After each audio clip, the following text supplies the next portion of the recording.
All right, reviewing the HP Omen Transcend 32. If you guys want to check out this exact same monitor, there's Amazon links below for the US, UK, Canada, and international links, but let's get into the Omen Transcend. Firstly, this is a 32-inch screen size with a 3840 by 2160 resolution, or 4K, bringing the PPI to a whopping 140 pixels per inch. That is a very high PPI, pretty much the perfect PPI from this viewing distance. For monitors, 140 is where you're basically never seeing any pixelation at all from a typical viewing distance, but you're also not wasting all that rendering power on pixels that you're not actually seeing. It's perfect. This uses the Gen 3 QD-OLED panel manufactured by Samsung with a glossy finish. Now, this still doesn't have the polarization layer here, so to get the deepest blacks possible of this OLED, you will need to be in a dimmer or dark room. Text clarity here, like the Alienware AW3225QF, is a non-issue. The Gen 3 OLEDs already made significant improvements on the text clarity and color separation,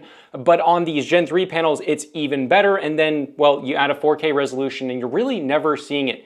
The only time you can kind of see it is if you look really, really closely by putting your eye right up to the screen. But really, I don't even notice any sort of like OLED text clarity problems at all with this panel, which is great. With that, let's talk about the ports, because there is some special stuff here. This has one DisplayPort 1.4, two HDMI 2.1s, three USB Type-Cs, with one being a DisplayPort, as well as having 140 watts of charging capability. That's pretty crazy. You could literally plug a gaming laptop up to this monitor with a single cable. That is sick. Then you also have a whopping 3 USB Type-A's and a 3.5mm audio out. And on top of all of this, you also have a built-in KVM switch. If you guys don't know what that means, it basically allows you to hook up your keyboard, mouse, and if you have a webcam as well as that, to the monitor itself. And then by switching your input, whether you're on like, you know, a PC or another PC or a Mac, it will then switch your keyboard, mouse, and video to that input, which is absolutely awesome. Pretty sweet that that's just built in. The refresh rate here obviously hits 240 Hertz and has FreeSync Premium Pro, which means HDR and variable refresh rate at the same time. This works flawlessly with G-Sync. Absolutely no problems. And having 240 Hertz and also a 4K resolution and a 32-inch screen size, well, you're getting spoiled with this monitor. All right, but let's talk brightness. In SDR, this tested at about 255 nits, which is really close to its rating. However, to get that full 255 nits, you need to turn off two settings in the menu system. The first one being lower third detection, and then the second one being letterbox and split screen detection. Now, those are essentially the like OLED care stuff. It's to help the OLED not burn in. However, if you want maximum brightness, if you don't turn those off, you'll be at like 200-ish nits. Now again, that's full screen brightness. That is not highlights. And the other thing to say about SDR with this panel specifically is this has essentially zero ABL, like literally none. If you don't know what ABL is, it's where the brightness consistently fluctuates depending on, well, if there's something dark on the screen, it gets brighter, and if there's something bright on the screen, it gets dimmer. It's constantly changing the brightness, and almost every OLED does this. This one in SDR does not do that, so you're getting a consistent 255 nits. It's very uncommon for OLEDs to do that. Now, in HDR, it's a different story, but it does bring the overall brightness up to 385 nits in HDR, so that's a substantial boost. If you want more brightness, head into HDR. Now, out of the box, the HDR is undersaturated. And on top of that, you really can't adjust any settings through the OSD when you're in HDR, which is kind of a bummer. However, if you guys have Windows 11, which if you get this monitor, I 100% recommend getting Windows 11 if you're still on 10. If you run this through the Windows HDR calibration tool, which literally takes 45 seconds, you don't need any tools, and it is a free application, you're able to bring that saturation up, and it's pretty much like dead perfect once you do that. Even after doing that, it retains its color accuracy, and in HDR is when it's gonna be most color accurate. Once I did that and went through the HDR calibration tool, it was really good. Like, it looked absolutely phenomenal. And 90% of the time, I'm using this monitor in HDR because of how good it is. Pretty typical of these QD-OLEDs, but some companies have messed that up. Now, the other note here is that when you put this in HDR, ABL does come back. So it's not the same across the board. If you're in HDR, you will have ABL, which the brightness is fluctuating. That being said, it really doesn't fluctuate that much. Across all of the QD-OLEDs and WOLEDs that I've tested, the ABL on this panel is very, very minimal. Many of you might not even notice it, and it's pretty much instant. On some of the LGs, it would slowly dim and then slowly come back up. Super annoying, not here. Really not a big deal, but it does happen. Now for colors here, well, they're amazing, obviously. This covers over 99% of the DCI-P3 color gamut, making for unbelievably beautiful, vibrant colors. Now, out-of-the-box accuracy in SDR is okay. It's not crazy off or anything like that. The white balance isn't messed up, but it's just not perfect. In HDR, this thing is bang on in HDR. So really, this is designed as you're mainly going to be using this in HDR, and well, the color calibration seems like it was pretty much done for HDR, which makes sense. Again, when using HDR, make sure to use that HDR calibration tool in Windows 11. After you do that, the colors mixed with the jaw-dropping, beautiful glossy finish that allows full clarity to come out of this display, well, this is the most beautiful display that you can currently buy as a gaming monitor.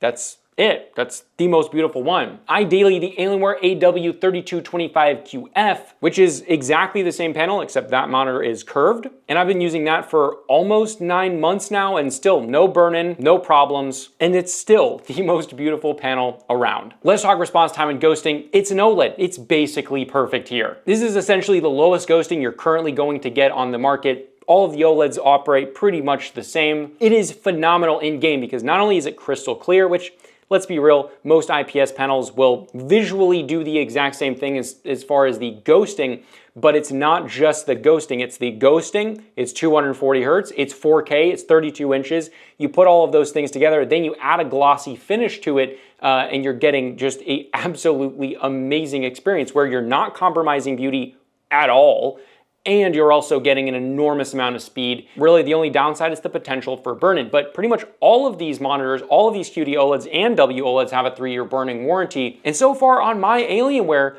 I haven't had any burn-in. I did a 6-month update, but I will also be doing a 1-year update, so subscribe below for that if you want to see it. Now, as far as console compatibility, this is fully compatible with the PS5, Xbox Series X and S completely at 4K, 120 hertz, variable refresh rate, and HDR at the same time. And then obviously you can use lower resolutions like 1440p 120, 1440p 60, anything you really want, but it is fully compatible. This is a great monitor to use if you have an Xbox Series X or S or PS5 in addition to your PC. All right, but now let's talk stand and build quality. This is literally one of the weirdest I've ever reviewed. It's very strange. Okay, this obviously has height, tilt, and full rotation going both ways. However, the weird part here is the swivel, and it's very weird.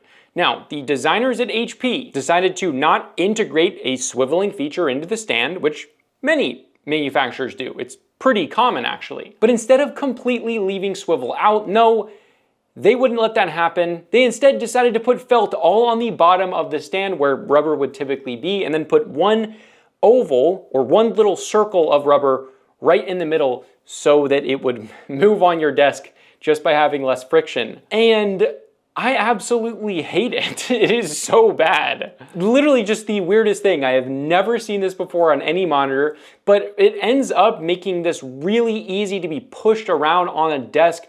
And while I guess that is easy to do and swivel it, it doesn't just like turn on that one piece of rubber. The weight is not done perfectly. So this can literally just move all over your desk quite easily. Not a big fan of that. It's way too easy to just knock this thing off the desk if you have siblings in the house or if you have kids.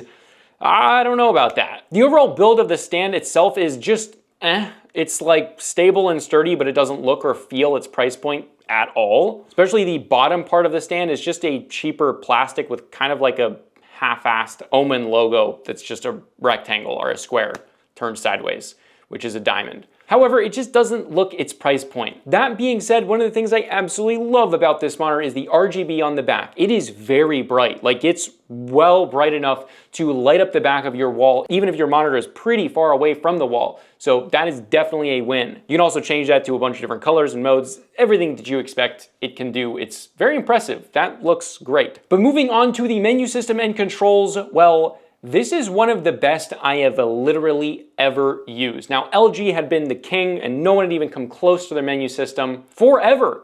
And HP is on par, maybe slightly below LG. The controls here are great with 2 dedicated buttons, one for KVM, one for power, and then a joystick to control the OSD. However, those controls are not in the best location as they're on the rear right lower side of the monitor, which is not my favorite, especially if you have a dual monitor setup.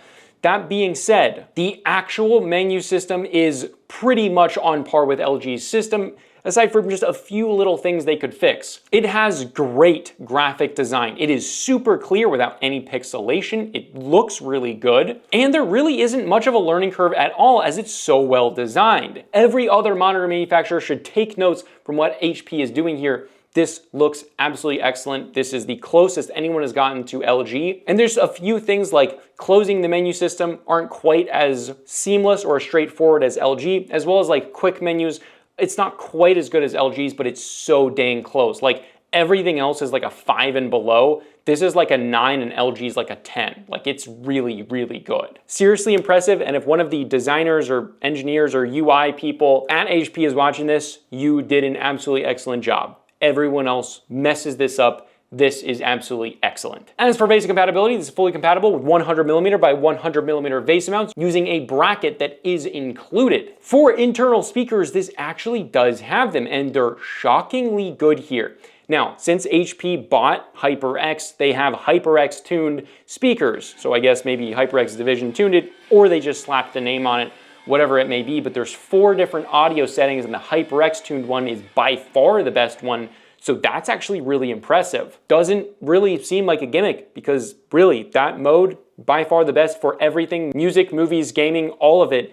That's by far the best one, so good job. How do they actually sound though? Well, they get quite loud with literally no distortion, which is very impressive. They have much better mids than you'd expect, and obviously, while there isn't really any bass, you don't really feel like it's empty because the mids are so strong here. Obviously, this isn't Bowers & Wilkins or KEF. It's still monitor speakers. They're down firing, so it's not gonna be amazing, but for monitor speakers, these are some of the best that I've used. Really a nice thing to have for YouTube videos, conference calls, or just, I don't know, playing a little bit of music at a low volume. I would actually do that on these speakers, which is impressive. All right, but now for price and value and should you buy. This is priced at $1,299.99. That's a lot of money, but it's right in line with the competition from ASUS and Alienware. Obviously, you can get this from Samsung, but I don't recommend that. It's definitely worth the price, as this is the most beautiful gaming monitor available in the entire industry, and it still has the speed to back up fast-paced gaming. However, I would also check the prices on the ASUS and the Alienware variant of this same panel, and just see which one of them is on sale. If it is on sale currently, that might be the better one to check out. The Alienware is curved, the ASUS and this one are flat. But again, there are Amazon links below. I'll also link both the ASUS and the Alienware below so you guys can check those out, see pricing, and figure out which one you want. I also have a review of the Alienware, which is right here, and I will be doing a review of the ASUS very, very soon, and then probably a triple monitor comparison to see which one is actually 100% the best if they're all the same price at the same time. This is Type C Tech Reviews, and I'll see you guys in the next video.